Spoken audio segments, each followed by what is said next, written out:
No eikö näytä paremmalta? Kas näin, hyvä. Ja tästä Ella lähtee tekemään teille pienen taikasikermän ja mulla on pieni huilitauko.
No niin, oliko se Ella hyvä?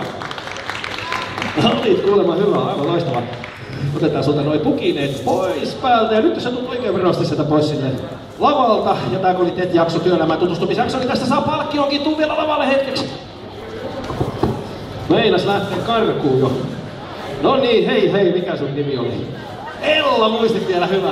Ajattelin otetaan uudestaan tää esittely, tässä kaikki ei ole äsken paikalla. Ella, mikä sun lempiväri on?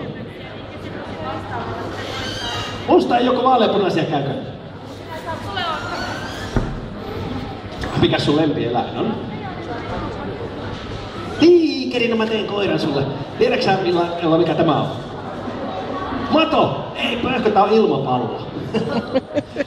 Täältä pyöritetään sulle pieni koira. Mä olin tämmösiä pieniä koirassa tekemässä erässä kauppakeskuksessa vääntelin, niin sitten tuli semmonen pieni tyttö, joku sun ikäinen varmasti, niin se kysyi, että ei mulle koira. No minähän rupesin vääntää tytölle koiraa, ja kun koira alkoi olla valmis, niin sovittiin, että laitetaan myös takajalat, jo helpompi kävellä, ei pöly lahaa maata.